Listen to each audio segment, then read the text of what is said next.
TownHall Heroes.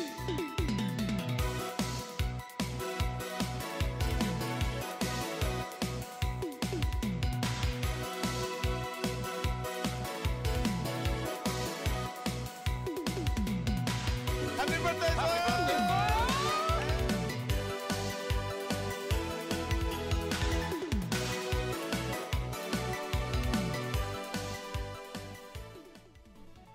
Ladies and gents, hello and welcome to episode 172 of TownHall Heroes. It's been a while and we've finally got a new hero to talk about. Fenix has been announced. We've got some patch notes for the PTR patch for Fenix, and of course the live server patch notes came out today. Intel about PAX East and the Eastern and Western Clash have just wrapped up.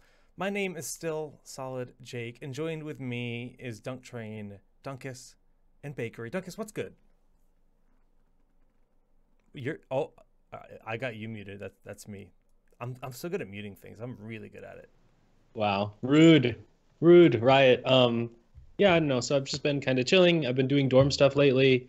So I've been pretty busy with that. We just released the bracket reveal show this morning. So if you guys haven't caught that yet, you can catch the bracket reveal show, I believe, on YouTube. And I'm not sure if it's on the Twitch VODs for the Blizz Heroes channel, but either way, there's a thread up on Reddit. You can find it right now if you're interested in Here's the Dorm bracket, which was a lot of fun. And yeah, other than that, just kind of chilling, man. Young Bakery, you seem to be stuck in a loop there. What's good, man? Yeah, no, I've really leveled up my production quality. So, you know, I've decided to get like a full black background. I've got a really nice light coming from my right, really giving me like this defined look to my face. And for some reason, that's just made it so my voice isn't really tied to my mouse movement. I don't know what's happened there. Wow. But anyway, yeah, I've been having a great time. I haven't been streaming, so very sorry to everyone for that. But yeah, just doing work. It's a lot of fun. I mean, that's the nature of accepting a full-time position, right? Things get busy. Yeah, pretty much. Well, it's been what, I think 3 weeks since the last show, and during that time obviously a lot has happened, but honestly not a whole lot has changed in Heroes of the Storm because of the new direction with the game, where there will be less patches, but those patches will be more meaningful. And this is actually a pretty interesting PTR with Fenix, where there are some pretty drastic changes to, well, Varian, for example. We've been actually talking about him for a long time, and he is seeing some of those big changes. But Dunk, what have you been up to during this 3-week period? Bakery's just been working, apparently. That's exciting. And pirating. I know you've pirated a bit, Bakery. Oh man, I love that game. No, I mean, other than dorm, it's basically been that, and then occasional streams 2 or 3 days a week, like after traveling. But it's tough to travel for like 3 days and then come back and then like stream. It's tough, man. But you know, I mean, no, it's draining, right? The whole process of even if the flight's like 2 hours long, there's something about that just kills you in that day, and then the next day you're just like, I just want to lay in bed and watch TV, right? Sometimes it happens, right? It does. Also, I think I've had, of the 4 or 5 weeks I did dorm, I think I had delays like 3 of the 5 weeks on my flight back. Oh god. Of like over an hour, which is just like, there's just something especially shitty about going to an airport expecting to get on a flight. Like, you're already having a bad time because you're at the airport, and then you have to sit there an extra couple hours. Oh, that's no bueno. Yeah, that's actually just hyper turd. Like, nothing about that makes you feel good. No. Yeah, so that's what I've been doing, sitting around at airports. Damn, I love airports. You get to see so many different people, you know. Bakery, what is your new job, says Twitch chat? I am the manager of development at Team Dignitas. Esports. So yeah, Dignitas, behind the scenes, working with the organization. Really cool stuff for Bakery. You know, I haven't done much either. I've played some video games. Slay the Spire has been consuming my soul. I've been lurking the internet for every little crumb of information I can find about Valve's new game, Artifact. You guys might hate card games. I don't. I grew up playing card games like a fiend. I wanted to love Hearthstone, but frankly, the game bored me. So I never like really went too deep into Hearthstone. And this game looks, I mean, it's MOBA meets card game in a lot of ways. It's super interesting. That's kind of been my my whole drive. And planning and research for my Tokyo trip, which is like 3 weeks away. Oh, dang. Nice, dude. Oh, How long are you going to be gone? 11 days total, because we're flying to Tokyo for a wedding. My wife's host sister, she lived with a Japanese host family in high school. She's getting married, so we have to go to Tokyo. Actually, it's gonna suck, because here's what's gonna suck. We wanted to go out there the first week of April, but that's when Open Division playoffs are. So what's happening is I'm casting playoffs Monday, Tuesday, Wednesday, which is going to be fantastic. I can't wait. But Wednesday morning, I think the cast ends around 2 a.m. I have a flight at like 9 a.m. And I get to Tokyo at like, let's say, like noon on Friday, because they're 12 hours ahead and it's a 12-hour flight. Like, it's like I get there the next day midday. Then we have to go from Tokyo to Nagoya, which is probably 2 or 3 hours between customs and going to the train and getting on the bullet train and taking it down. We think we'll get there probably around 8 p.m. after everything is added up, and the next morning is the wedding. So that's gonna be absolutely that is a long day, brutal, but it'll be worth it, because then we get like the gift of like 10 days in Nagoya/Tokyo for. It's gonna be fun. 10 days? Damn. Awesome. Well, I mean, her host family is putting us up, and they have an extra house. As weird as that sounds, we just have an extra house. So there's a spare one lying around. Literally, yes, it's actually brand new too. So that'll be really fun to just go around, explore, and I might do Twitch IRL a little bit while I'm out there. Just kind of, I'm gonna eat all the food. I've been like hardcore dieting and going to the gym. I've lost like 8 pounds. Just so I can put it on. Gain in it all Japan. back. Yeah, I can't. Oh, it's gonna be glorious, dude. Curry and sushi. The yakitori. God, I'm so eat jealous. it all. But anyways, Heroes of the Storm. Let's kind of get right into the episode with Fenix. I think that's he's one of the more highly anticipated heroes, probably from the StarCraft universe, the most highly anticipated hero to be added to the game. And with the StarCraft 20th birthday, anniversary, whatever you want to call it, I mean, he's a fitting addition. Now, I think there's a bit of discussion as to whether people like the voice from Star 2 or Brood War. Did it throw you guys off when you heard his voice?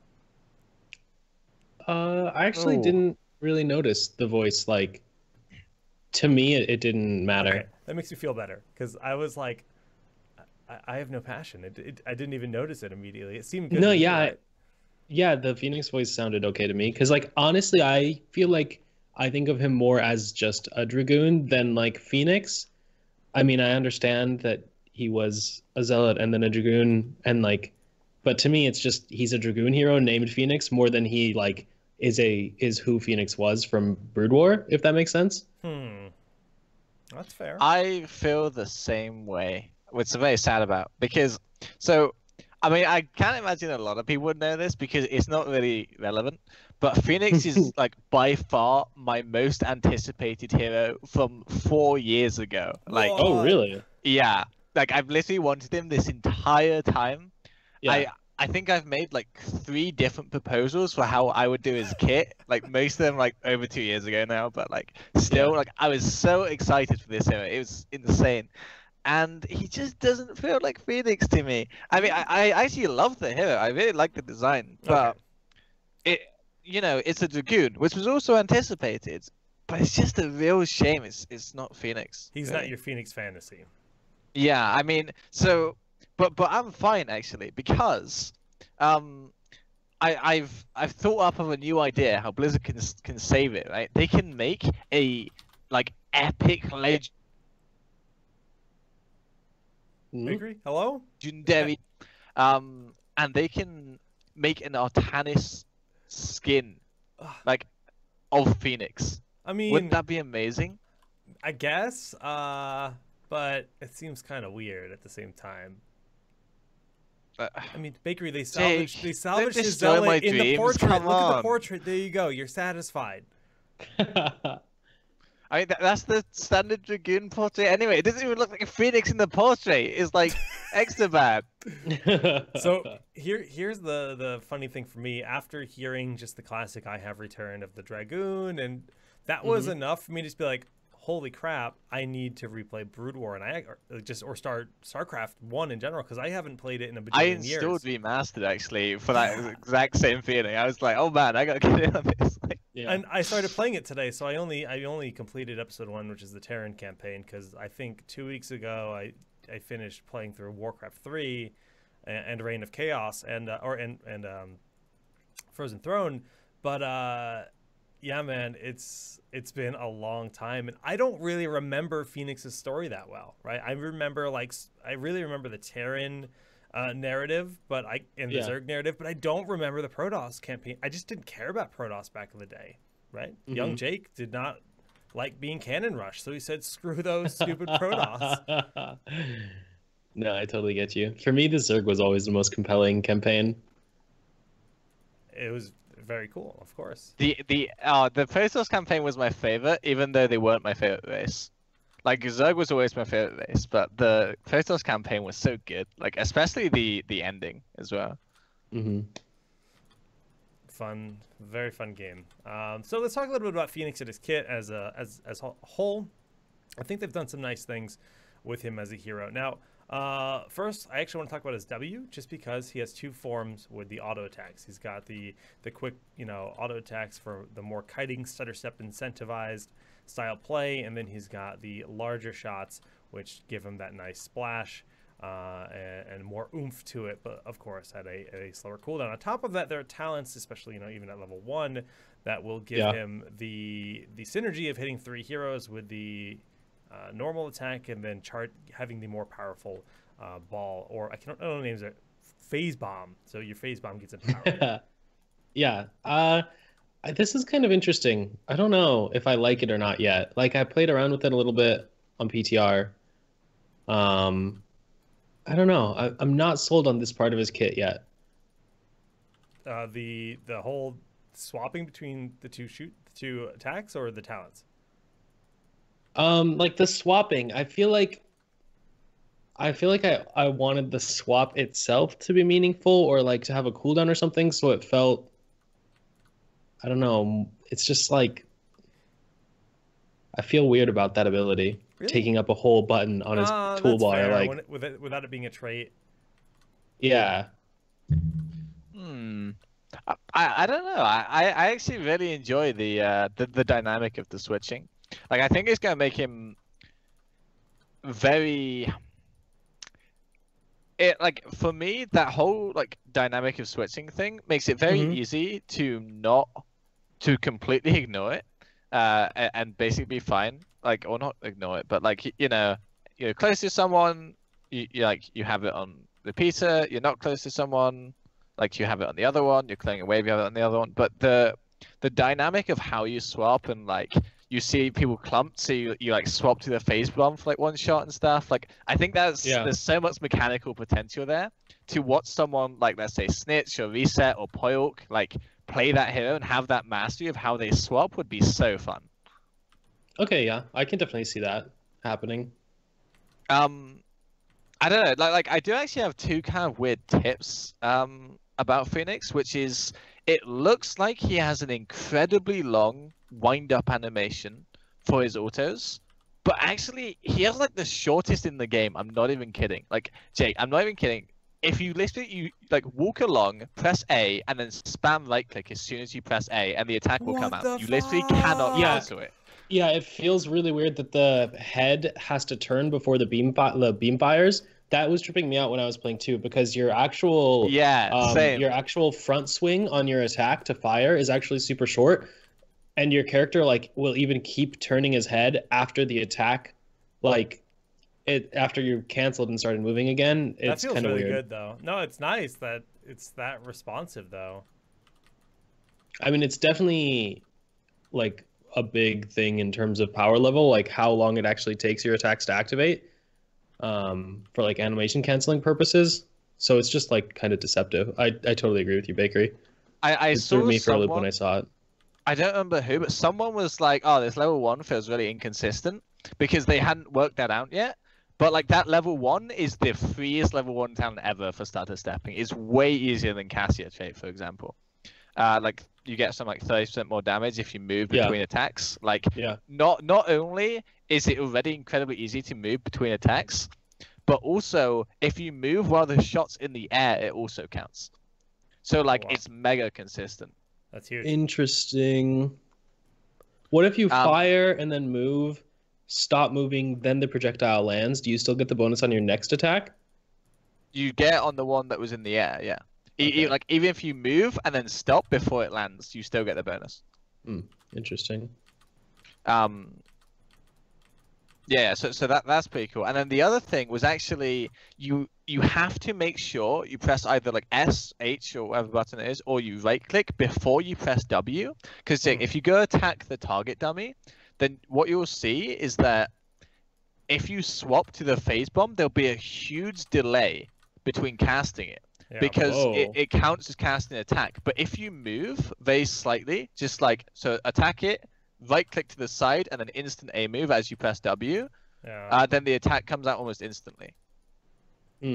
Interesting. Cool. So that's definitely like, and that part of his kit is something that I actually really enjoy. Like I'm not sure if it was deliberate in the design phase to like, leave those oddities in, but I really hope it was, because that's the kind of thing that makes it so the more you play the hero, the more comfortable you get, like the better you feel, the smoother you are. Like, and it differentiates a bad player from like a medium player to like the best players. Yeah, good points. It's going to be a lot of fun to just see people break him essentially, because I feel like he's going to be pretty darn good, especially since we don't have a lot of dominant like auto attack based heroes in the meta right now. There's a lot of range casters like Hanzo that are good, but they're almost more mage-like than anything else. Even if you build Redemption style, they still kind of feel mage-like. For the ults, I mean, obviously he's got this. Let's get a second body in here. There's a TLV. Come, my Viking friends. For the example, because both of his heroics, I mean, obviously I've yet to play a real game on the PTR with him. I've just tinkered with him on try mode, but both the heroics look pretty interesting. That has a big window before it actually comes out, so it's not necessarily snap damage, but it's very meaningful damage, and especially in a lot of team fights with any kind of setup. And the other heroic, Planet Cracker. This heroic actually does so much damage, it's absurd. It's like they looked at Dragon Strike and just went the complete opposite side of the spectrum. like, oh, hey, it's stationary, so people are going to dodge it. Whereas with Dragon Strike, they were like, oh, people can't dodge like this one. Like, I don't know. It's really insane. It literally 100 to 0 is like half the heroes in the game. Yeah. It's global. It lasts 10 months. They even showed the example of it on a boss where it's like, oh my freaking god, it's gonna be insane. They also showed like 5 heroes lined up and it killed 4 of them or something. Like, it's like, I did notice that like it's really easy to dodge in actual gameplay. I played a PTR game with viewers and like it's so easy to sidestep because it's actually super narrow. But like, all you have to do is like Murden stun, and this is follow up is like immediately that like is gonna kill a squishy basically. Like that's how much damage it is even off of 1 stun follow up. So I think this is actually a good ability. Not trying to get like silly, oh I'm stacking it on 5 targets value, but just like getting picks or whatever, like with your first CC. Wait, Jake, how much damage are you doing per second? Infinite. That's not a real Bakery. It's like 900 damage a second at level 20, I think. Well, that's the thing for me is that like you only need 2 ticks to make it value. Is the insane thing to me, because like so Falstad's Hinterland Blast at level 20 compared to this shit, which is pretty similar. There's like I want to say almost 12,000. It's probably like 11,000. Wonka gun. But like, someone stands in this for like 1.5 seconds. 1.5 seconds is more the same damage damage. than Hinterland. Yeah. Like, Yeah. Hashtag power creep. Make pretty- Hinterlands global. Even then, is it compelling compared to this? I mean, sure, it's more. I mean, This looks way cooler. 100-second cooldown though, as well. Like, I'm still not sure this is actually that great. I mean, Really? I just don't think the other one is actually good. Like, I think this is actually good. I don't think the other one is good. Because I think the other one is going to be the exact kind of, like, stat padding, not actually meaningful damage, like, style of ability, you know? Maybe. But I feel like when, in the chaos of a battle with the other ability, there's some potential just lined with everything else up, right? You pop the purification, you land a big Q as that's lining up, and that damage just could be, it's like the combo of the damage coming in from both. If you had like that hard CC lining people up, could feel huge, right? Imagine Apocalypse hitting 3 or 4 people or whatever, Graviton Search, whatever, setting up those to both connect. It's going to feel like a shit ton of damage. I don't know. He's super cool. I'm excited to see him in action and where he'll land, balance-wise, meta-wise. But glad we finally got Fenix. I'm not a naysayer like Bakery. I'm super happy they did not make the Resurrect Zealot thing a thing for him. I think that would have been another diva would. I mean, we don't need another 2-form hero like that kind of thing. Okay, hang on. We definitely wouldn't have been like diva. Like, that would have been terrible. I think the thing that I was hoping for is basically like you have 2 heroes and they fill the same role. So you have like a melee assassin and like a ranged assassin, right? Melee assassin from Zealot, ranged assassin, like Dragoon, and then if you die, you swap forms. Yeah, we've definitely talked about this on the show before. I remember you saying this, but like I feel like you could have got away with that without it being too gimmicky. It would ruin the game, like, but also still having some flavor there.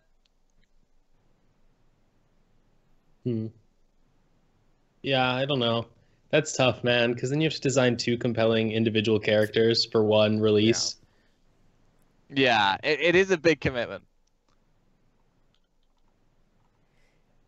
It's a lot of effort, and I think this is cool. And I can totally agree with the sentiment that he feels like he's a Dragoon hero. He's not Fenix. I definitely get that. Yeah, right? that's how I feel, yeah. But I don't know. He's dope. I just wish there was a... What was his taunt? I don't remember it. I wish there was a bad micro, like, taunt. Somehow they managed to convey, like, just bad micro, because obviously Dragoon pathing... Not bad macro, bad pathing. Bad pathing was just so horrendous on these units in Brood War. It was unbelievable, actually. It's really bad. No, his taunt is normal. Oh, well. Sweet. Well... On to the actual patch notes for what we have for the PTR patch. We're not going to go over all of Fenix's talents and such. We'll talk about him in the future when we actually see what gets changed or what is left the same, because naturally still on the PTR. The last thing on Fenix. What do you guys think about his shield, the baseline shield? It's really interesting. Like, I like it a lot. Yeah, it was interesting to play with, like, to try to get value out of and stuff. The recharge time is actually a long time before it starts recharging. Like, It feels good when you manage to dodge damage in, like, a fight long enough to get it to come back, but then, like, it's so easy to get interrupted. So I actually really love that dynamic. I think it's super fun to play around with, like, trying to get the recharge off versus the enemy, like, looking to even put 1 damage on. Like, I had a Moonfire hit me on Fenix when I was like just about to start recharging, and I was like so angry because like but I knew the mouth did it on purpose, so it felt good, right? It was like he did the right thing, like he got the right angle in the fight to hit me with the Moonfire as opposed to like whatever else. It felt good. I like it. Fair enough.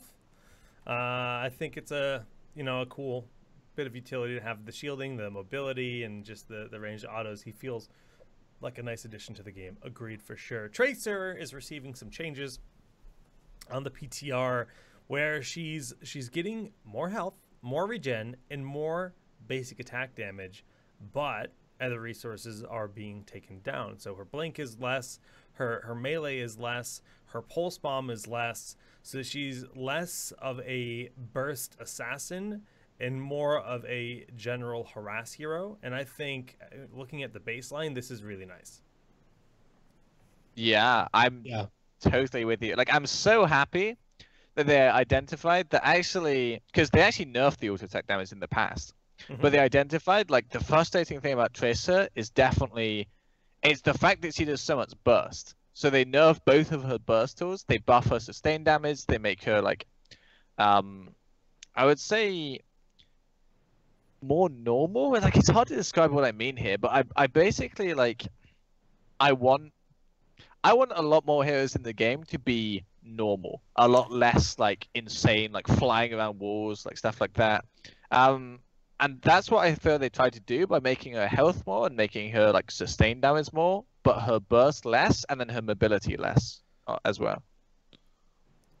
Yeah, I 100% agree. I think this is a fantastic change.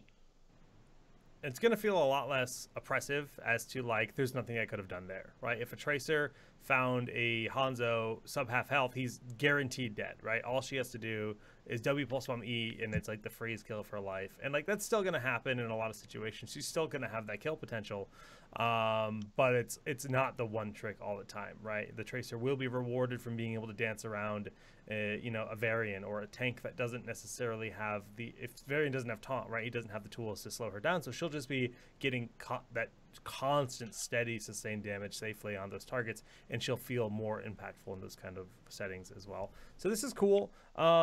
What about the changes to the talents? Anything here stand out to you guys? Not really, but I'm also not a super Tracer expert, so I don't really know, like, I don't know, is that jumper nerf really painful? I have no idea. I don't really play Tracers, so. I feel like that jumper nerf is brutal. I'm not sure though, but like I feel like it's really bad. It changes it. It's like a 50% increase to your blink cooldown now from what it was before the patch, right? So it went from 8 to 10 natural to now plus another 2. So it went from 8 seconds, 3 charges to 12 seconds, like each charge. So that talent's probably dead, but I don't know what you're gonna pick instead. I gotta look at that tier really quick. I do not play Tracer. Tracer.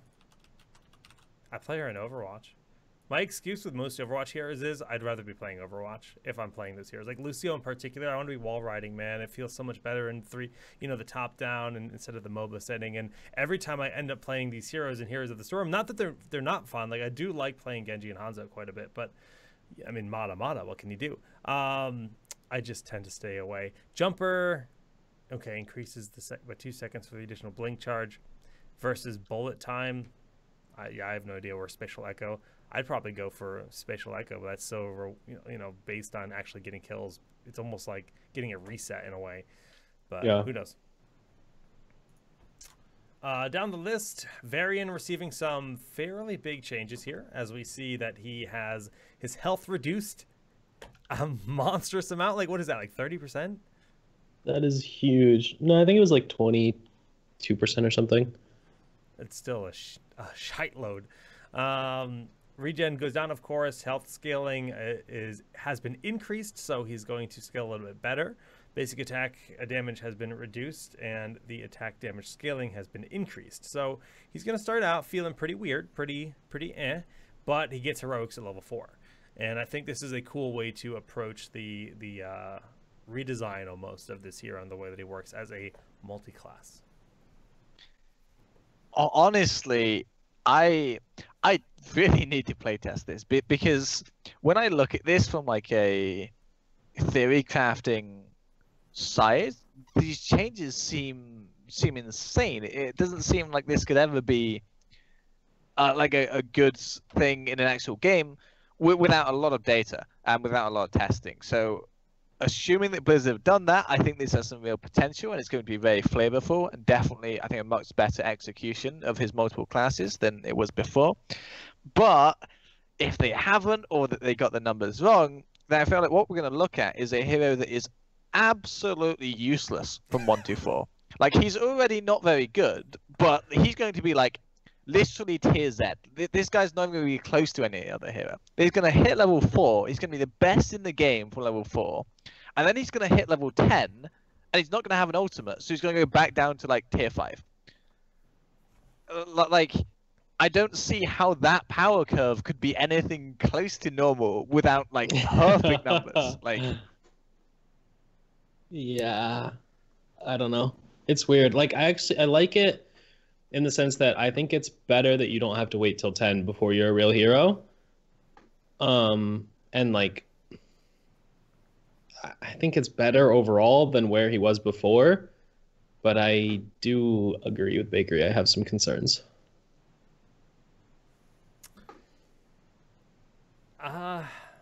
Yeah, it's his level 10s just feel weird, right? Like,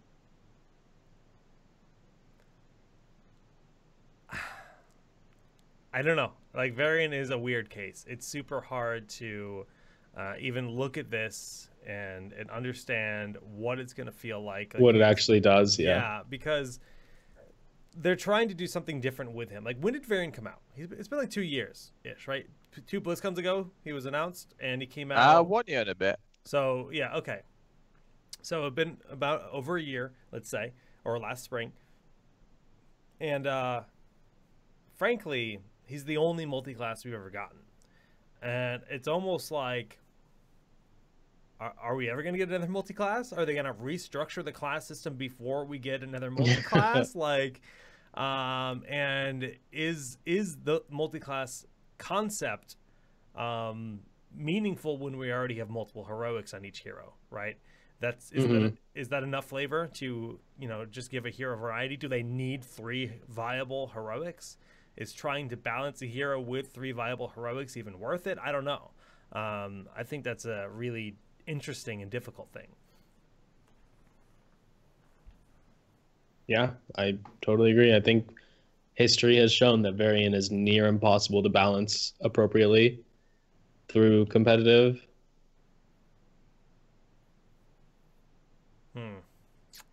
Well, it'll be fun to keep our eyes on that. Obviously, we haven't play tested it too much, and it's hard to say where it will land. Li Li is getting some changes as well.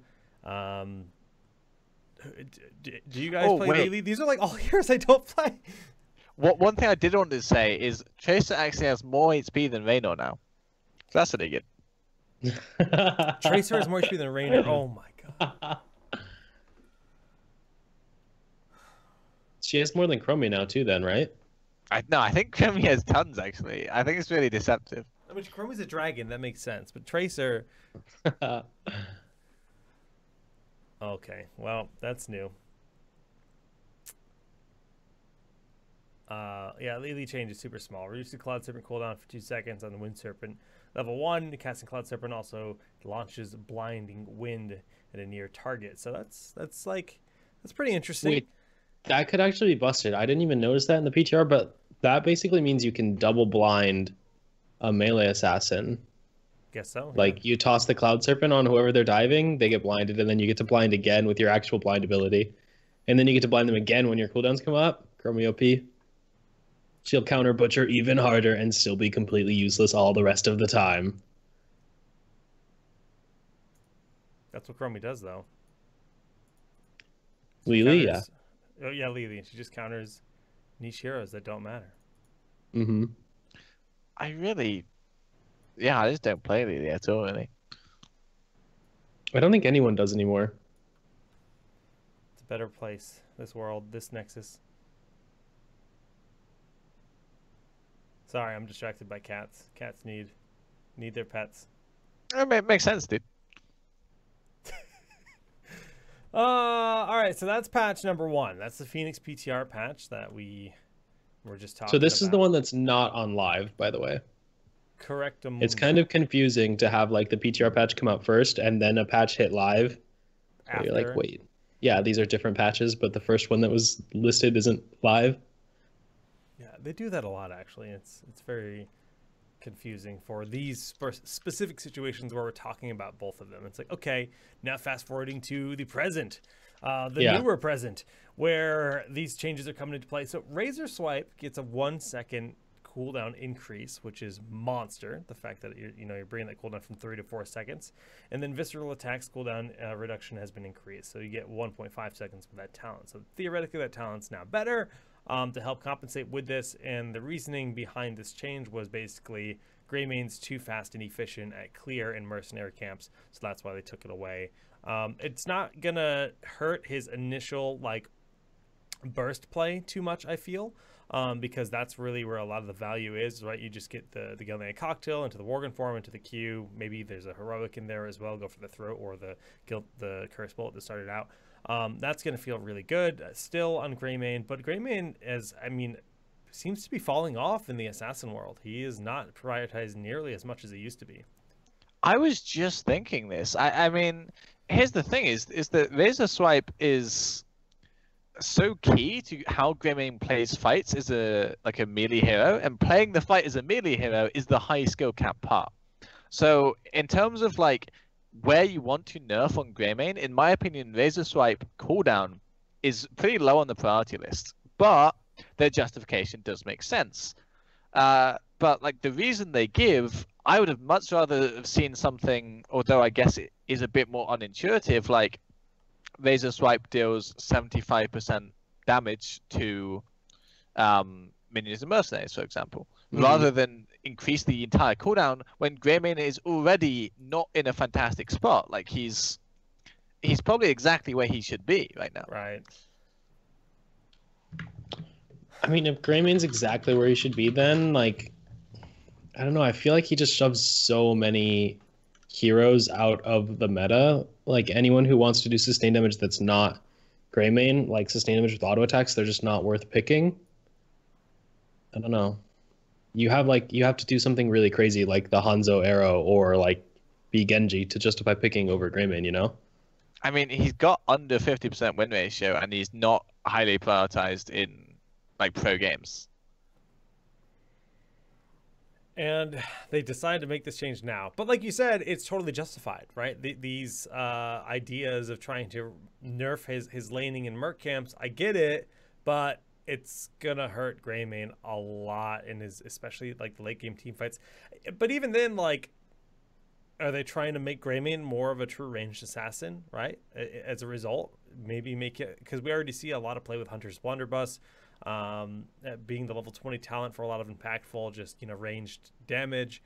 I don't know. I'm a little surprised to see him receive that nerf in this patch. It seemed kind of out of the blue for me. Same. Go scrolling down to Maiev. She's still pretty busted, as far as heroes go. She gets banned quite a bit, just like that guy in chat. And she is the only hero that had 100% popularity in Eastern and Western Clash is Maiev. Damn, that knowledge. We skipped the Saber changes, but we'll get to that last. So Vault of the Wardens, we talked about this when she was first added, saying they could probably bring the cooldown to like 16 seconds. It's gonna be 20 seconds. Yeah, I know. Like it's gonna be 20 eventually, dude. It's getting there. It probably will. First, they increased it by 1. They brought it from 8 to 9. Now they brought it from 9 to 12. The 8 to 9 was just funny, dude. Like, yeah. And okay, so 12. It's like, okay, well, hey, we're getting there. Like that's almost a hook cooldown. Maybe get 16, and then it's like, all right, now it's at least trading with a hook, right? Because it's an insanely powerful trait. And then they nerfed literally all her basic attacks. Like, Warden's Cage got the cooldown increase. They buffed Containment Disc, and then Fan of Knives did receive the nerf. There's no real way to nerf the E.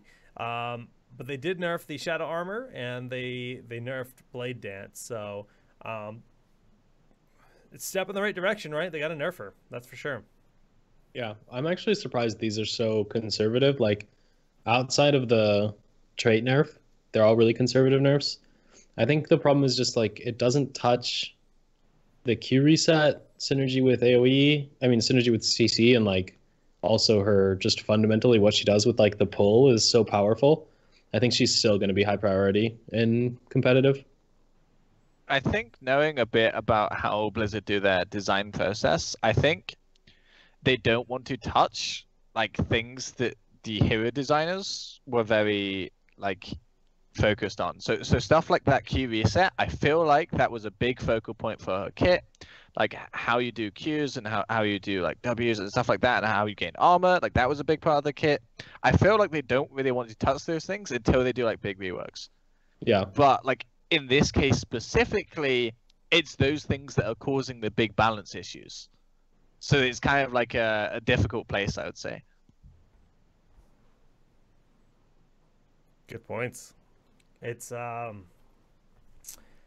and just inherent to her kit, yeah. She's a beast, and I'm sure she'll retain that stance as a beast. Speaking of like changes that I wasn't expecting, dude, Blizzard will let OP stuff exist for like months. They're just like, no, we're just gonna leave that. That's cool. That's cool. We're gonna leave it. Crash Lightnings existed in the meta for like a week, and they're like, Green Jesus is relevant? Oh, hell no. Get him out of here. Let's nerf that shit into the ground. Like, give Green Jesus like 2 weeks or something. A like, day in the spotlight, yeah.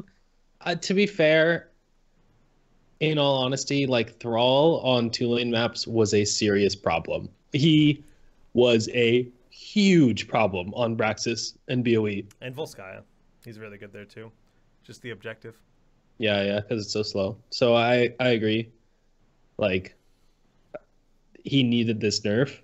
I didn't expect it to be quite so much, though. Like, the quest completion reward being delayed actually hurts a lot. That's huge. 30 stacks. Like, they nerf the maximum total damage. I can get it. They don't want it to be ridiculous, right? Each Q is a monster. Yeah. That is a point. You click. king like, kids, yeah. Yeah, that's fine. But the quest completion to 30 is that's tough, man. Mm-hmm. I don't know why they were so aggressive with this, like in particular. Like, you know, they're just like, yeah, kind of going along, chilling. Like with this, most of this patch is fairly conservative, and then like Thor comes up and they're like stomp on it, like no, like, you know, like I don't know why. Like, surely at first you would go maximum damage reduced, and then okay, is it still competitive? Are people still picking it? Oh, they kind of are. Okay, they pick it too much. Now we do the stack like reduce. It's weird, man. Wait, how do I do this?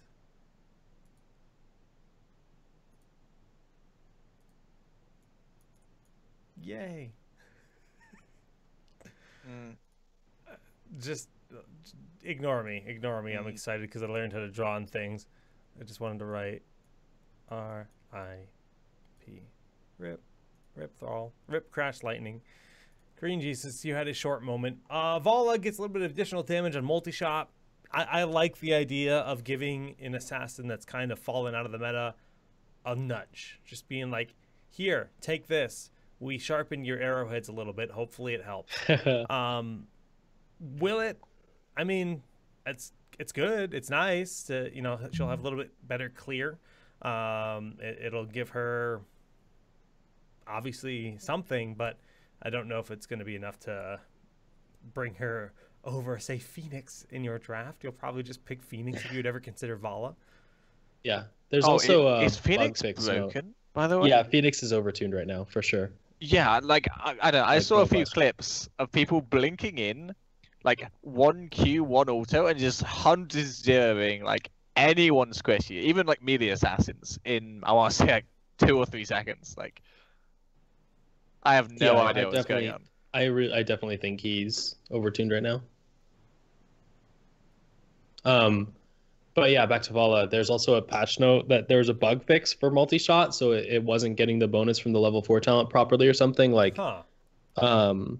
So that'll probably, like, people will play Vala now and go W build, and they'll think like, oh my god, how did that 7 damage buff matter so much? But it's not that. It was probably the bug they fixed, but they didn't give specific numbers. This is actually, this change is something I'd love to see Blizzard do more. I agree. So in any live game where you are constantly making changes, and it's not one guy making changes, there's a team making changes, and you go from one hero to the other, constantly just going through hero after hero, revisiting some, so on. The numbers and where they sit relative to where they sat a month ago constantly changes. So when you revisit Kel'Thas and you think when he released with Flamestrike, like, or even when like he was first reworked, Flamestrike was a huge nuke that was like, wow, yeah, that's a lot of damage. But actually now, when you look at that same Flamestrike and it hits someone, it's comparatively very low damage. Like especially considering it's on a 7-second cooldown and like, easy to dodge and stuff. So when you go back to a number like this multi-shot and say, actually, our game has moved around slightly since then. We should increase this damage very slightly to put it back in the same place where we wanted it to be. So I'd love to see him do this like way more, you know, just go back to Tychus and go, actually, this Q is supposed to be doing like more percentage health of like these types of heroes' health. Let's bump that up a bit, you know, like stuff like that. Yeah, I agreed. And they did the same thing with Zul'jin. They just said, hey, basic attacks, let's just tune those up a little tiny bit from 90 to 94. And they gave it this ensnare cooldown is actually kind of nice. I could see this going down to as low as 30 seconds and it's still being fine, right? I mean, it's a skill shot, but it's yes, he's a ranged assassin. You're choosing a talent to pick CC though, right? I mean, Kel'Thas has gravity lapse as a basic ability. Yes, this is a 4th ability, but for a 13 tier, I feel like 30 seconds would even be reasonable. But I'm glad they're bringing it to 45. I think it's a cool option for him to give him that route as a meaningful ability. It's just a minute. I never grabbed it at a minute cooldown. It's so absolutely, like, absolutely not at a minute. Yeah. Okay, I do want to talk about Zul'jin quickly. Actually, is that like they did that rework to him, and he was really good. Like he was OP. He was one of the best heroes in the game, especially in Hero League, for about 20 days. And then they did that one patch, which was absolutely ridiculous. They literally every single talent tier just butchered his best talent. And he's just been untouched for 4 months. Like, they were so close to making a good hero with that. Like, and they just left him for 4 months and then ignored all of the changes they made where he was so close to being a good hero. And they just bumped his auto damage up slightly. Like where was the context here? Like, well, I think part of the reason that those nerfs also hit him so hard is because like they ignored how much the shift, like they sledgehammered the double support meta, right? So that actually also nerfed Zul'jin because his redesign is infinite stacking, which was only good because we were in a double support, double tank meta where you always can infinitely get stacks because the tanks are not afraid of you until the end game. Like, that's one of the reasons I don't like infinite stacking quests at all, is like they're so enemy compositionally based. Like, they nerfed Zul'jin at the same time as double support died, so the hero is just like so far removed from reality. Mages are pretty much removed from the reality right now, it feels like. I feel like we see almost outside of Gul'dan, mages are so rare. The occasional Jaina. Kel'Thas is Kel'Thuzad. Do they get play? Zul'jin, I mean, it was mage build that was seeing a lot of play, right?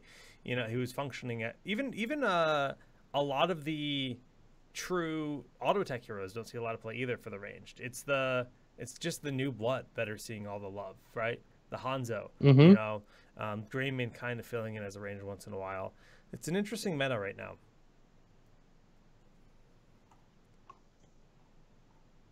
Dunk, I'm looking at Twitch chat. You didn't tell me you were subbing for Simplicity this weekend.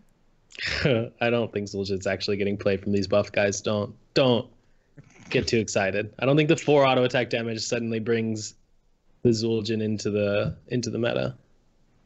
Wait, do we actually know who they're playing with this weekend? No, we do not. No. Dunkchain apparently.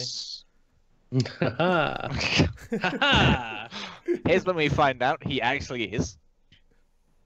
That'd be lit, fam. He's playing us this whole time. That'd be amazing, actually. But Dunk's not that fancy. He wouldn't hide that from us. Bakery. He wouldn't do that to us.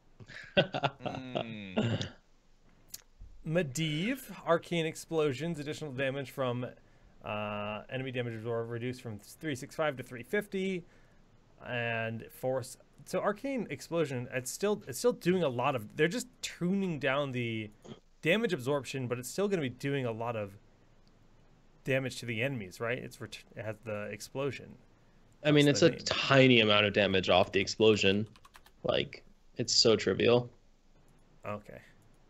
Like, I mean, I don't know.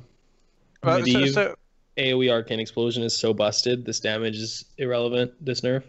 So when you see a skill that's at like 120 damage, it's reduced to 105. That's relevant for two reasons. Because it's like, that's like 10% or whatever, right? Or like more than 10%. That's like 12% of the total skill. And also, that skill actually scales over time. So at level 20, that 15 difference looks much more like 30 or 40 or something. I don't know the math. But here it's like, this is the least significant 15 we have ever seen in Heroes of the Storm patch notes. Because it doesn't scale with anything. Like, or maybe it does. But like, it's literally just a flat 15 away from the total damage. So like, you still hit for like 350. It's like such a low percentage, and like it's the cap. So yeah, it's really insignificant, honestly. Monk a gun. Force of magic, bonus spell power duration up to 15 seconds. Does anybody take that? No, everybody's taking Arcane Explosion right now. 100%. I like the Arcane Explosions meta, honestly. I really like it. I think Arcane Explosion is. But when super it's fun. this good, like. Yeah.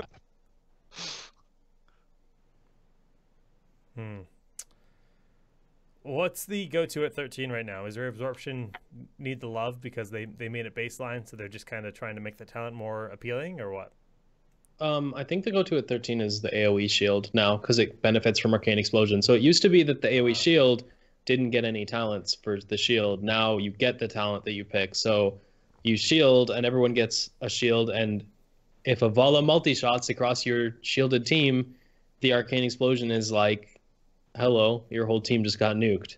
Yeah, it's 4 times Valor multi-shot. You know, if you're standing Planet Cracker, for example, then you're nuking for like how much that is. Like, yeah. I feel like the radius is also more. I might be wrong about that. I think the radius it looks a lot more to me. Yeah, I'm not certain, but I do believe the radius got buffed. From what I understand, Medivh should be absolutely broken at the highest levels of Hero League and also in competitive. We'll see, I guess, in week 1 of HCC how true that is. But if Medivh is ever performing within reach of the other heroes on ladder, then he's ridiculous. He's absolutely ridiculous when played really well.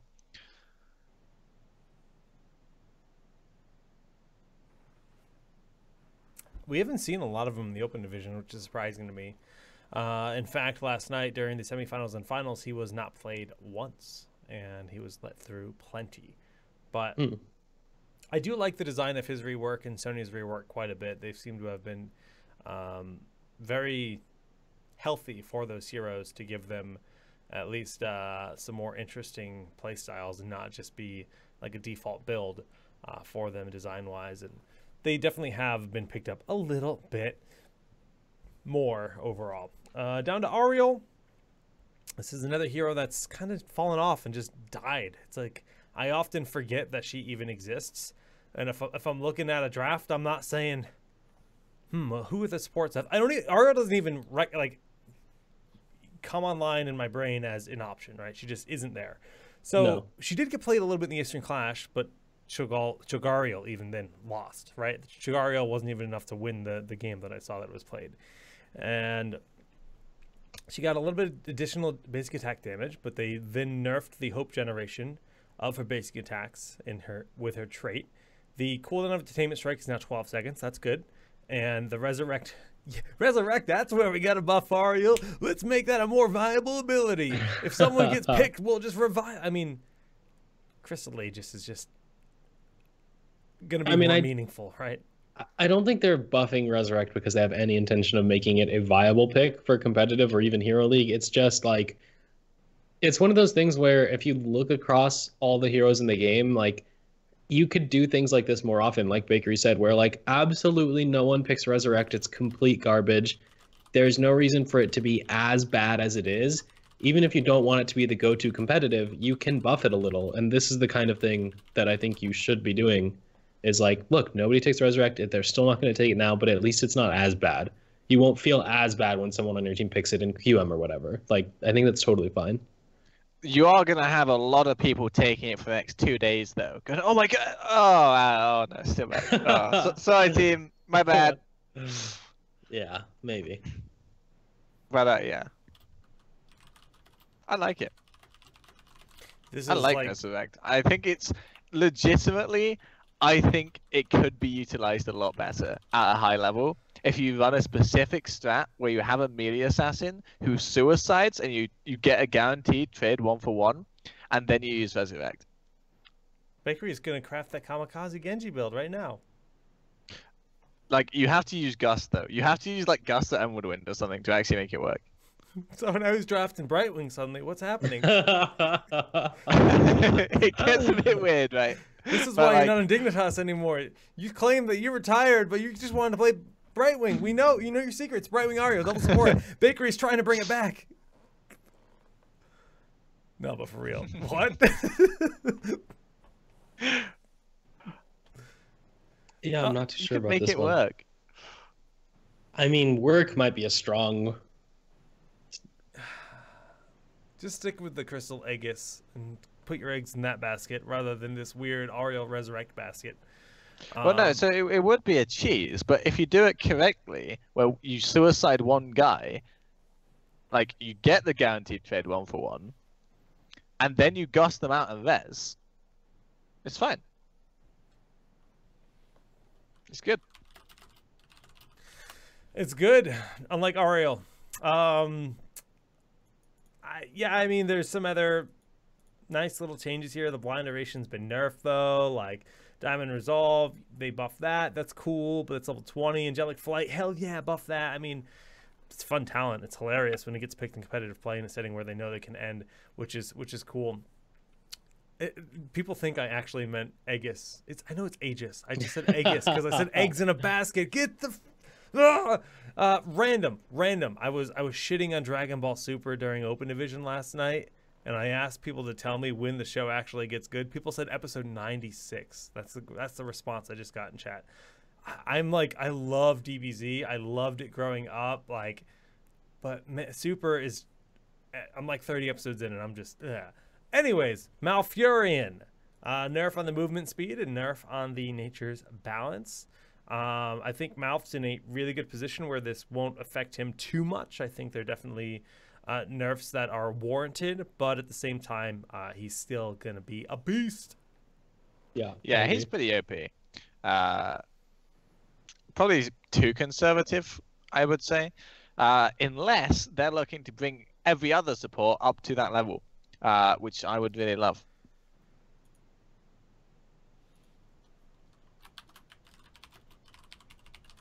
I'd love it too, Bakery. I'd love it too. Artanis, mana reduction down.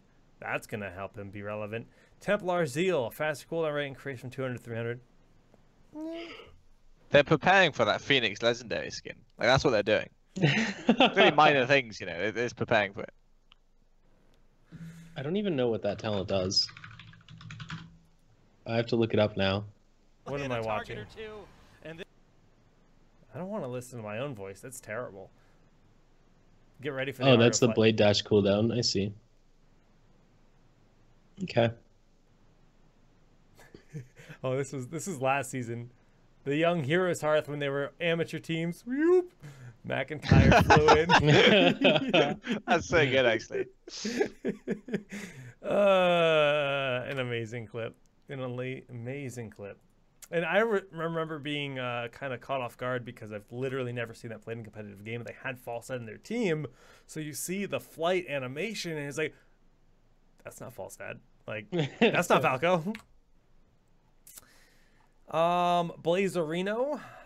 bunker has been nerfed, and the exit bunker now has a 1-second cooldown. Definitely more meaningful of a nerf than the actual cooldown increase, because people like to hop in, hop out, hop in, hop out, you know, to try to force skill shots and try to find misplays out of their opponents by doing that continuously. I think this is a nice nerf though, because it's bunkers shuts down so like literally anything. Like, there's nothing bunker can't stop. Twilight Dream, no, we got that. Gust, no, we got that. Love Wave, we got that. Oh, Judgment, we got that. Poison, we got that. Bunker just shits on everything in the game if it's there. So I think it's a warranted. I can't believe it's only 50 seconds still. Yeah. I was also surprised that they didn't increase the cooldown more, honestly. I am very happy with that second bullet point. I think it's a super smart way of like reducing the frustration while still allowing it to be used properly and like intelligently. But the fact it's 50 seconds is still insanity. Like, you trade a bunker for Twilight Dream, for example. You can trade bunker for any ult in the game and it's worth it. Like, that's a big issue. You can trade it for multiple ults even. Yeah. I'm talking with people in chat about Dragon Ball Super now. I gotta know. I need the intel. Tweet at me. I like the cat. Yes, the current arc is the only relevant part, Jake. Why can't I think about the cat guy's name? I know Champa, his fat brother. Like, Bunta? Not Bunta. Bunta's the dad in initial D.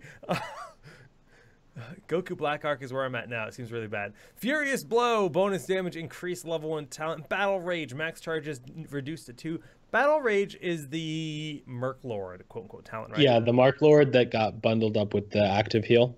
It's cool. I mean, but it's picked not for Merc Lord at all. It's just a nice thing there. Everyone picks it just for the 2 the 3 self-sustained charges, now 2 self-sustained charges. I mean, yeah, I think this is just some slight adjustment to Sonya, because there was like a clearly one best build and they're trying to work on that. I mean, I don't know if Spear build is still the go-to or not yet. I haven't had enough time to actually see it, but I mean, she's still going to be good. Just might change 1 or 2 talents.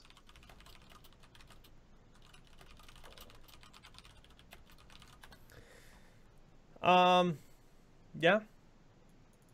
I mean, I'm glad that she's back in the meta in an impactful way. She feels really nice. We're actually seeing some good talent variety in competitive games already. I mean, there are some that are kind of locked in, but I'm glad Sonya's alive. Justice for All finally got a nerf. I think we called this a month-ish ago. It's just such a huge talent. And they did bring the shield bonus down to 75%. Totally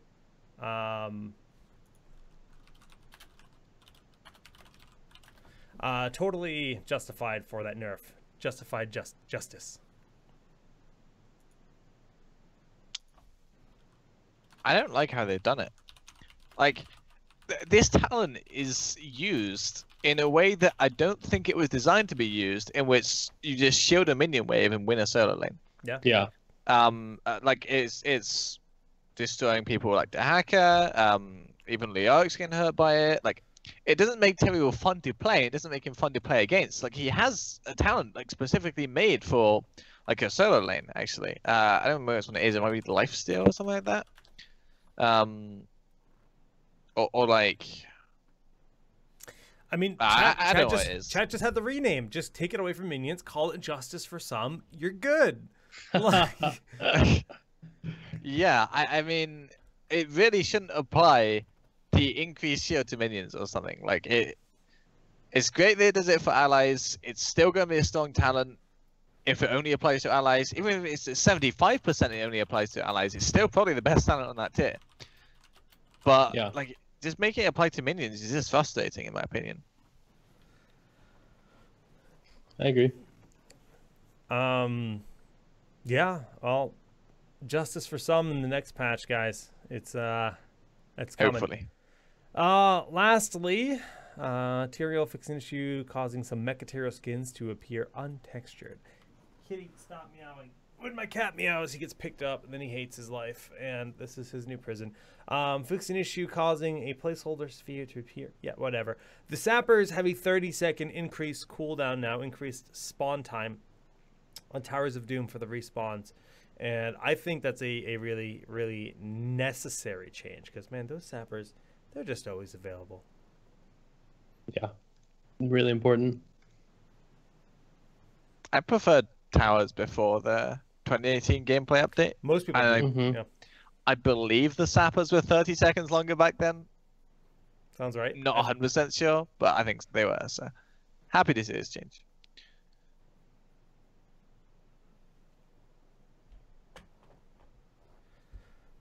All right. Well, patch notes concluded.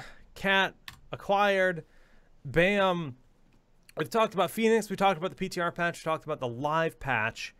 And we'll save the PAX East discussion for last. Let's talk a little bit about the East, the West, and of course, just the esports realm in general.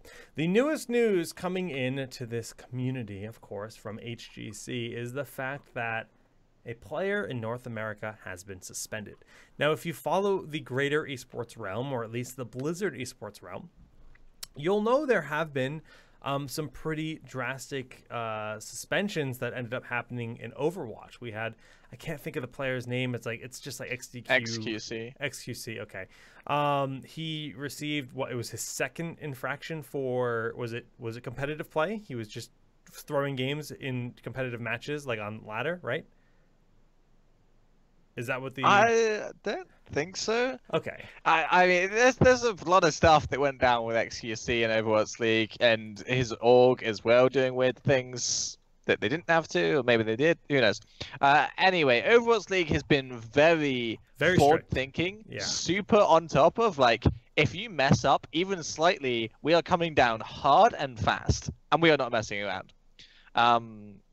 And HCC, on the other hand, has probably been much more the opposite on the other end of the scale of if you mess up even slightly, we're probably not going to comment on it.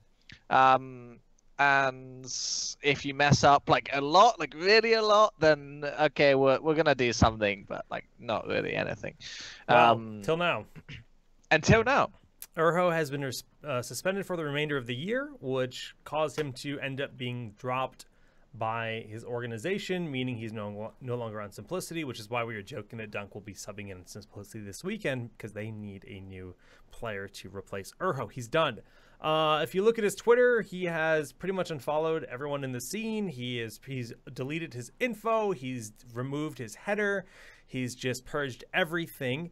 The official statement is due to a series of violations in Here for the Storm Global Championship. Urho has been fined $1,500 and suspended for the rest of the year. In addition, Urho's team Simplicity has chosen to release a player. They will use a substitute for Week 6 in America Play and have until the 20th to choose a replacement for a full team member.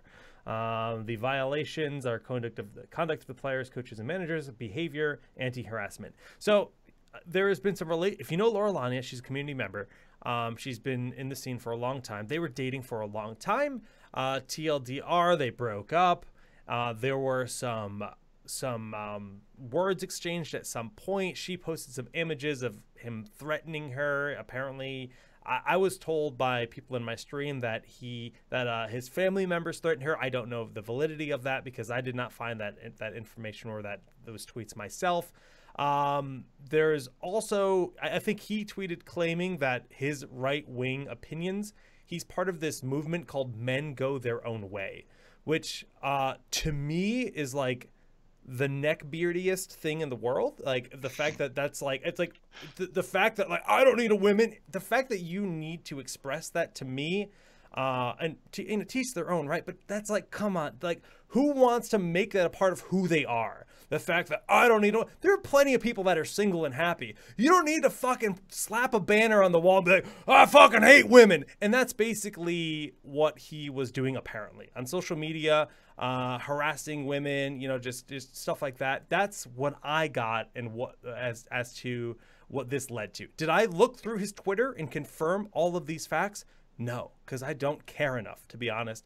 But he is outie. That's that. And I don't think we'll ever see him back. So, any thoughts? It just couldn't have happened to a nicer guy. The young James Baker. Nice. I actually liked Erho. I used to talk to him about fantasy books and random shit. We had some nice conversations in the past, but it is what it is. So let's talk about the Western Clash. Bakery. Dignitas is, I guess they're okay. I mean, the Western Clash was actually mega exciting. I mean, there were a lot of really cool storylines. I think let's just go over them quickly, actually. So you had the return of NA, where NA was legitimately competitive at an international event for the first time in a long time. You had the collapse of Method, who have been started quite weak, got worse second week, and then was on a meteoric rise throughout the last 3 weeks of HCC. They were looking like the only challenger at the tournament really coming into it, and then when they got there, they just completely fell apart. So that was a super interesting storyline. You have Dignitas, who almost didn't drop a series, of course, lost to Zealots in the last week, and that segues Zealots. Wow, I mean, what a run! I love Zarmony. Wait, no, that came out wrong.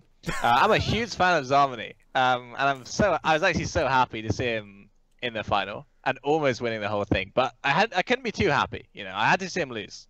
Yeah, you gotta root for your team. But we're literally looking at a team that got O2'd in the first round of the winners bracket and ran it back within a game of winning the entire tournament. That is the Cinderella story right there, right? You just go from the dumpster all the way up. And was it Tempo that 2-0'd them in winners? Yeah, I think Tempo 2-0'd them first round, and then from that point forward, they were completely different team. So let's we'll talk more about Zealots in a minute. Let's talk about North America as a region in this event, because if you look at Katowice last year, Tempo Storm got 40-0'd on Towers of Doom in their showing, and here they actually put up a really good tournament performance. I think they looked really strong in day 1 and 2. In day 3, they kind of choked, just not performing as well as I thought they might have been able to, because I really think they could have been a grand finals team personally, based on what we saw from the earlier stages of the event. But they weren't the only team putting up decent results. Bakery, do you think NA as a region has gotten closer in this event, or was it just kind of the current meta or something? I think NA as a region got a lot closer. They were definitely competitive. I mean, obviously on the last day, Tempo Storm didn't look too great. Fnatic, interestingly, obviously they played with a sub, which was another crazy thing that happened. They flew in, literally flew in the morning of the tournament game starting. Random guy from Hero League who's never even played in a team before, flies in, just runs up on stage, rips his shirt and it's a Fnatic jersey under it, and then, surprisingly, I don't know, I don't know how much I should say about that, but Fnatic was super interesting, but I do think that performance at the tournament was representative of their strength going in. So I do think that although it might have been closer, I think Tempo still actually would have had the edge against Fnatic, is my prediction. Oh. I think the fact of the matter is the entire team and the way they existed with the loss of Quack since he was sick is completely different. Shot calling changes, the formula, they just a lot about the team just completely shooken up, and Sonic played like a beast. They beast.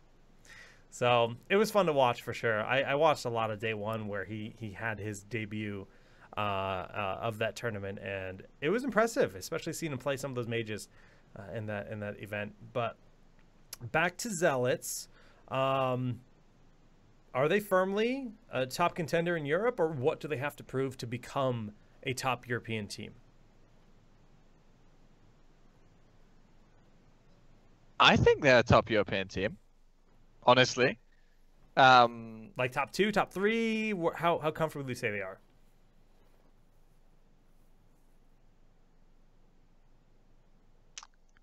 I think they're pretty comfortable top 2, is my prediction. Wow. That's hype. Yeah, Well, I could definitely see that being true. Like, with how much they improved and their performance lately, it could be a fluke, but I would probably lean towards top 2. yeah. I mean, obviously, a lot of talented players there. They brought it, like we said, from losing in the first round of winners and then running through the losers bracket through Team Freedom, Team 12, Fnatic, Tempo Storm, and then taking 3 games off Dig. Dig started that series with a 1-game advantage in the best-of-7 environment since Dig had not lost a series. I know that's a heated topic here in the community that we've talked about many times, and we're not getting on that right now. I think it's heated on Town Hall. Even. No, we have gotten into that many times, but Dig, in my opinion, definitely deserve that victory, especially with their dominant run in the grand finals over Tempo 3-0. So that's the Western Clash. Eastern Clash was just this past week, where we got to see the best from China and Korea collide. And let me tell you, China is a community that has always felt pretty passionate about heroes. I feel like the hero scene is very large in China in general. But man, their esports scene is not doing well. They got bodied. I can give some context on this. So China, like the Chinese fan base that is like a fan of heroes, is super passionate. Like they love the game. They really want to see it become like huge. And there's a huge amount of casual players. Like the amount of people who will play Heroes of the Storm in China, like with their friends and like once every now and then, and like they'll just think about the game, but not really talk about it and not really follow it and not really play ranked and stuff like this. It is the issue. Their player base skews very casual. So the issue with that is that as soon as someone becomes a competitive player in China, there is a lot of games available to them where the competitive scenes are much better supported and the competitive systems are much better supported, especially at like the highest level of pros. Yeah, I mean, so you can make anywhere from 5 to 20 times more money playing a game that isn't Heroes of the Storm, even at the highest level. You can literally almost win international tournaments and still make 5 times more going to a smaller competitive game in China. It's like, someone in chat, Wad of Meats, just pointed out like something that we know well, that Arena of Valor is so ridiculously large in China. It has a different name in the Chinese scene, but anyways, it's like their actual player base, all because of China, is larger than the League of Legends player base globally. Right. It's the game is it doesn't seem very big here in the West. It actually only came out way later in North America. It's been out a little bit longer in Europe, to the point where North America is so far behind that they're releasing a new hero every week in that game. And it's interesting because a lot of pro Heroes players in China have gone to that game because they're getting offered these ridiculous salaries that will, like you said, outpay a BlizzCon, that they're guaranteed because that player base is so big. So the amount of money in the Chinese community is just ridiculous. It's insane, right? And that's just the power of a game being that popular. Whenever you talk about China, you have to understand that their population is so huge that something that is done by 0.5% of the population is bigger than something that's done by like 20% of the European population or something like that. Like, it's absolute insanity. I mean, if you look at Steam charts for PUBG, they like skyrocketed in its China, right? It's like the I think you can look at the actual like, well, if you look at the Steam language users signed up, yeah, like the Steam users signed up something like doubled when PUBG was released on Steam in China. It's like, what? Like, but like, again, something that people don't understand about esports in general is that top cut of the players, the top 40 players in any given region, is very specific. It's not as much specific to the game. For example, look at something like Super Smash Brothers. Like, the total player base of Super Smash Brothers is many magnitudes smaller than Heroes of the Storm, but the competitive player base of Super Smash Brothers is maybe 5 times bigger. Just because, like, Did you say you say Smash has less players?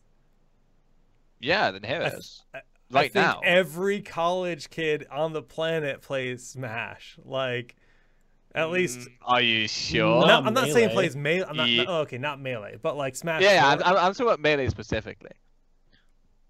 But anyway, all right, like, that's the fair, that's fair. competitive player base is way bigger because any competitive player base, anything at the top, is a specific subsection where people leave like the rest of the group and they join like a special group. So in China, if like Here's the Storm, if all of those people who want to leave that group and join the pro players are mega incentivized to join a different game instead, then that player base will be way less people who are actually the top players, and it's way less people that can actually play the game at the highest level. And I believe that's why their Heroes teams are underperforming pretty hard. Someone in chat just said, "Isn't college for beer and girls?" That's why you're not esports. That's why you're not esports, because you're not playing enough video games in college. Speaking of esports and college and stuff, how's Dorm going, Dunkus? Pretty cool. I mean, bracket play's about to start. Like, I don't know. Go make your bracket. Maybe you can win $1 million, Jake. $1 million, by the way. Did you guys see that? Are you serious? Mm-hmm. Is it really $1 million? Yeah, no, perfect, so perfect bracket is $1 million, but I won't go into the math on why that's literally never going to happen. The top spot is something like 10,000, like the highest scoring bracket. But if you predict every single match and the score of the finals correctly, they will just pay you $1 million. What? Like, Jake, hello? Say something. I want money. I'm poor. Give me the $1 million. Shit. Yeah.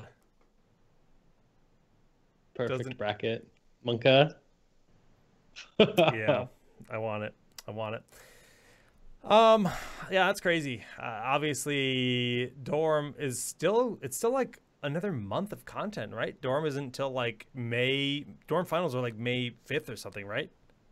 Actually, wait, thinking about it, you could legitimately make a profit here by going to Heroes of the Dorm teams and bribing them for every single match. And you would still make a profit with the perfect match. Yeah. Or the perfect bracket. May 12th. Well, speaking of Dorm, as we're gonna not bribe Dorm players to throw their games, we know that the event's gonna be held at the Esports Arena, the Blizzard Esports Arena in Burbank, California. I think it makes perfect sense. Previous years were at the Shrine Arena. It was in LA, Seattle. I don't remember the third one. Vegas, right? Yeah, Vegas was the first. Vegas was last year, yeah. So it's been around a few different cities, and now it's going to Burbank, where we got the Blizzard Esports Arena, which is really cool. I think technically they filmed opening week of BlizzCon there last year, but beyond that, I don't know if there's been any other esports stuff for Heroes in that studio. Should be fun regardless. And so every Dorm player gets 1 million. No, they don't. They get tuition, which is still sweet.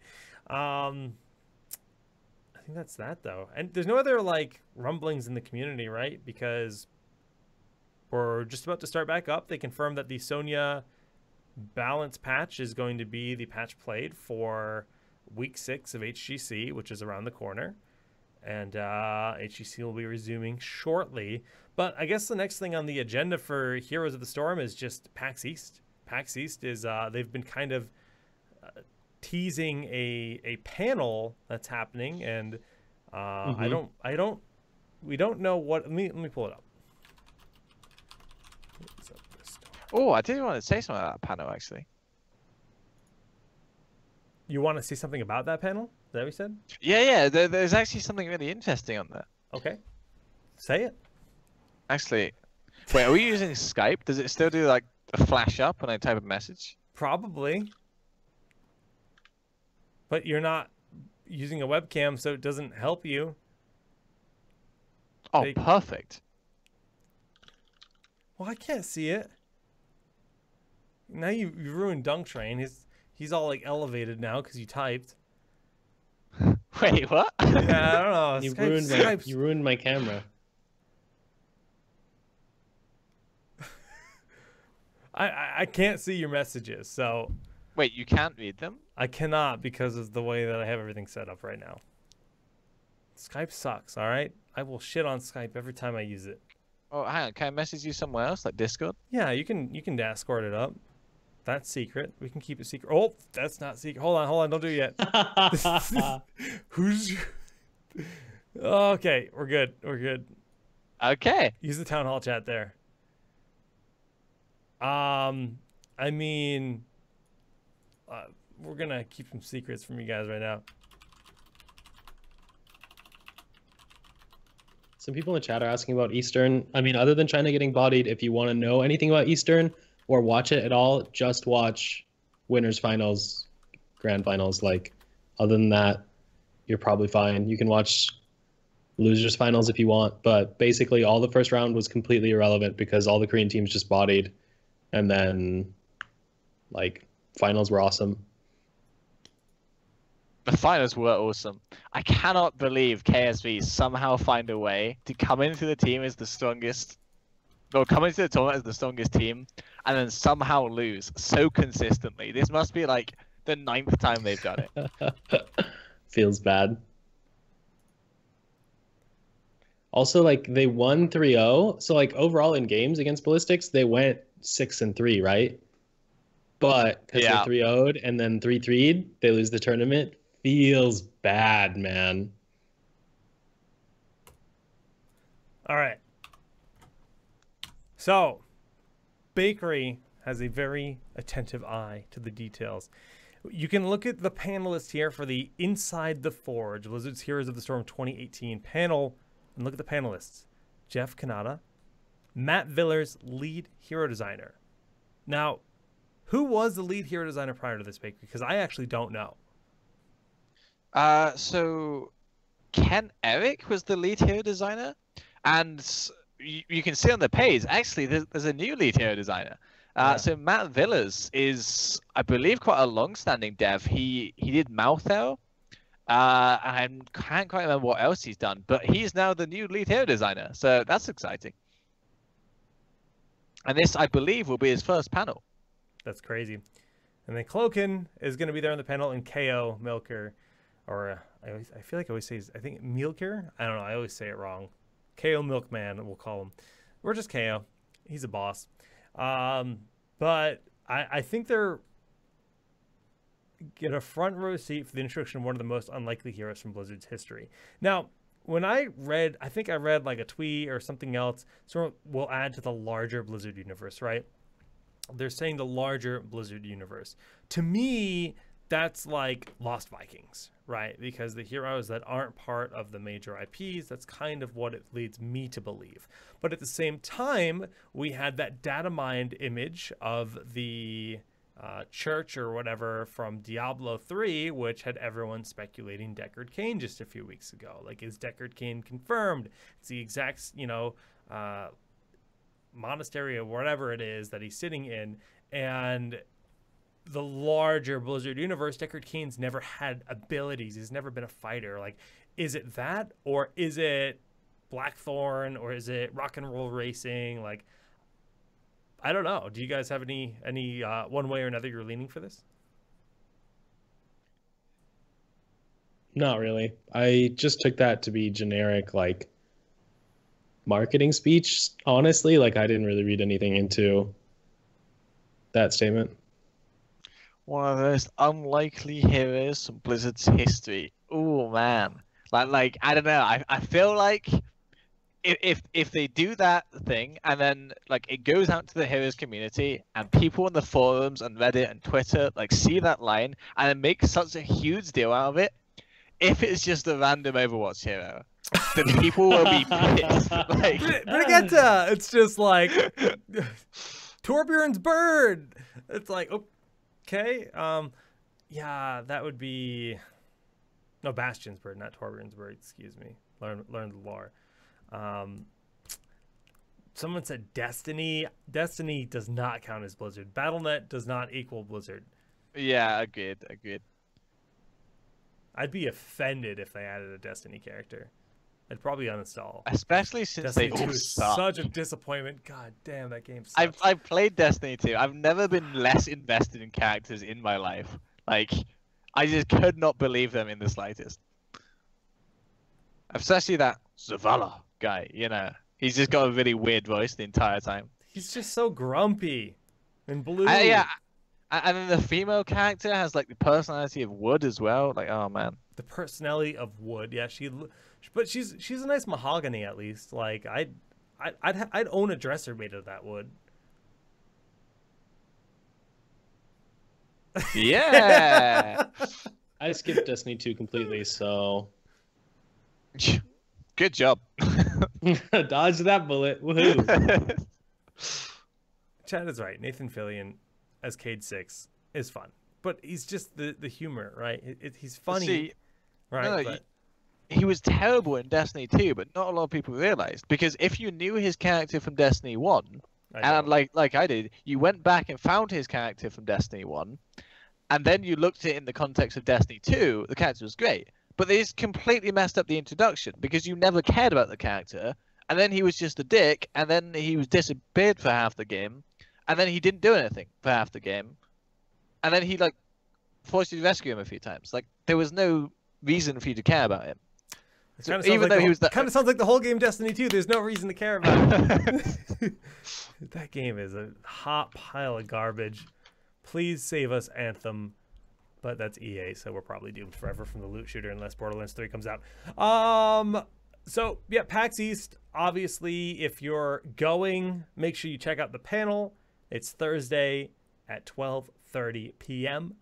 I typically go to PAX East because it's like 2 hours from my house. If I could just show up for a day and attend the panel, but I'll be in Tokyo. Can't wait. God, that's all I can think about lately. Gonna eat so many fish. Like, literally, you see that prawn, I'm going to eat it. You see that salmon, I'm going to eat it. That's going to be my life for 10 days. I'm going to snap the whole way. Follow me on Snapchat as jakespeaksnake.net. That is not my Snapchat. Fun fact. All right. The original TownHall password was jakespeaksnake because Zoya is a weird guy, and he wanted a password that everyone could remember, so he's just like, Zoya created the Twitter account, and it was just Jake Speaks Snake. I don't know why I thought of that right now. Zoya, I miss you, baby. I hope I changed that password. There's some weird stuff going on. Yeah.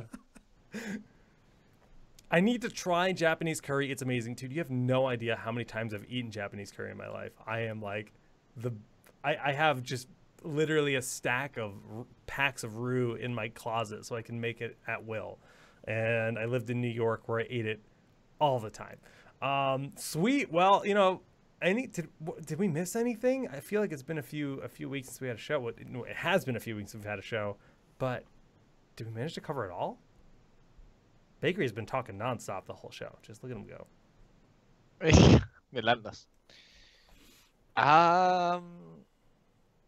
Oh, Heroes of the Storm, HGC, ANZ, Pro Series, whatever it's called.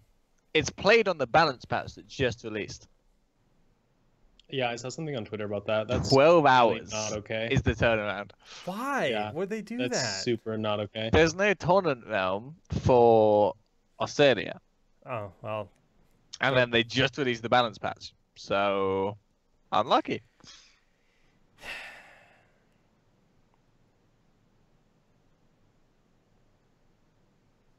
That's not okay. There's so many levels of just shit and disrespect to the players. That is straight up like, hey, we're going to give you guys this job, but we're not going to actually let you perform your job as a pro gamer effectively because we're going to throw this curveball at you. I don't understand it. It's just not good.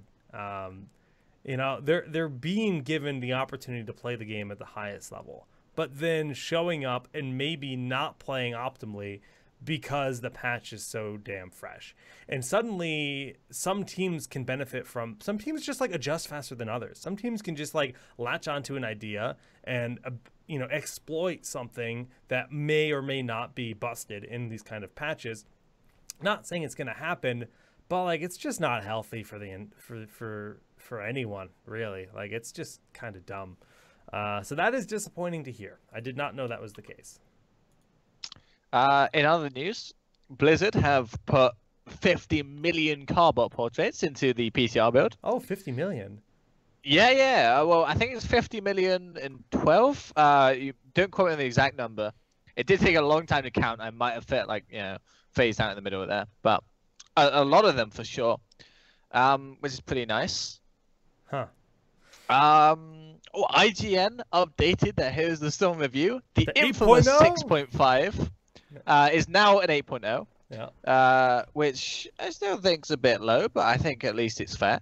The weird thing is that they literally removed all criticism from the review and then still gave it an 8. So who knows what's going on there? Yeah. I want to give a shout out to Olarak of the Storm, because last night during the cast, I just, you know, we were in the middle of a draft. We had seen a lot of ETC and Blaze, and I made a comment. I said, Olarak of the Storm, I want a picture of ETC and Blaze being BFFs because they've just been played so much together in that evening. Dude, the guy Snap made this painting or picture or whatever and tweeted it out last night at us in response to calling that in the draft. So super cool to have that. But I don't know. Follow HOTS High Lord for their dank photos. I just want to link a photo in Twitch chat. It's literally teal Fenix. Oh man, I want that so bad. I cannot believe that they didn't give us a teal skin tint. Like, well, they want to charge you that premium. They want your esports dollars for that. I would have paid the esports dollars, but they didn't give it to us. They'll give it to you eventually. This is fan made. This isn't real. Correct. Yeah. Damn. It just looks right. Yeah, that's what I was thinking. Like, I didn't think it would be a big deal, and then I clicked on this image, and I was like, damn, I want that. Like, it looks so good. Yeah. Looks real good.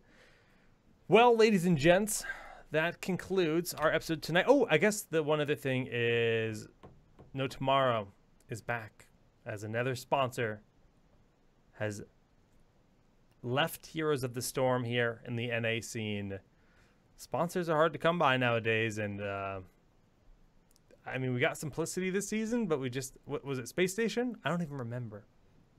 Yeah, Space Station. It's pretty unfortunate because Space Station as a team looked really strong like last season, and then this season they came last. So yeah. It's funny though, when they for an extended period of time, I didn't know they were an org. I just thought it was a random team name, right? Like they never felt like an org to me for some reason. Maybe it's just like they actually did a fair amount of stuff. They flew them out. They had like media taken and stuff, and then like this season they just did nothing. I felt like, yeah, probably because the team was underperforming. Yeah, it's a shame. It's a shame, but all right. Shout outs, Bakery. Yeah, so shout outs to everyone who tuned in for the show. I know we haven't done one in a while, but I hope you guys enjoyed it, and I hope there's more stuff to talk about, so we can do another one soon. I do actually want to do a call to action. So ESPN Esports is running their ESPN Esports 64, which is basically the 64 esports pro players. You vote on which is your favorite. and eventually you have an eventual winner. There's no Heroes of the Storm players, sadly. So first off, make sure you tweet them. We want Heroes of the Storm players and HCC players. But second off, please do vote for Artstar, who's a Team Dignitas CSGO FE player. And it'd be great if she won. She's currently at 49% to 51% on the other side. So it's an insanely close race. Wow. Other than that, thanks for watching.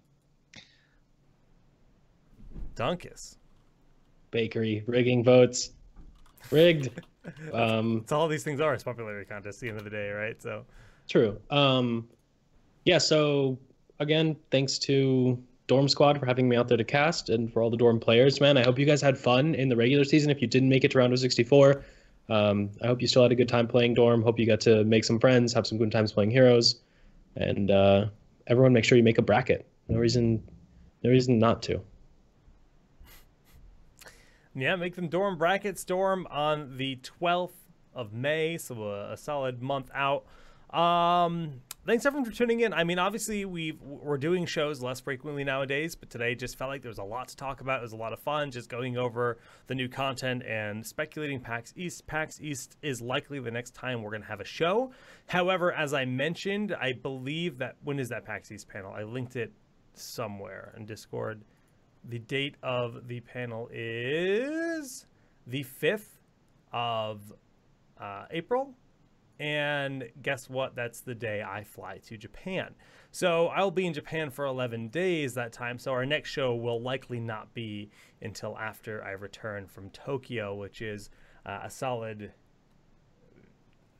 month away from now, unfortunately. But it's the nature of the beast. I'm going to enjoy myself out there. It's a little bit of a break from the gaming world and just kind of re-energize, but also visit my host family in-laws and celebrate the wedding of my wife's host sister. Weird title to call. Like it's not a sister-in-law, it's a host sister-in-law, but they're amazing people. They came out to our wedding, and I'm excited to get to go out to Japan Arena. Guys, thank you so much for tuning in, and we will see you next time. GG's.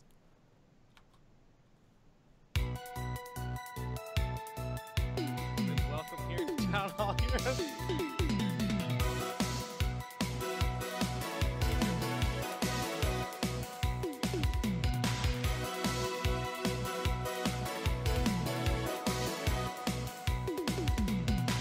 Happy birthday,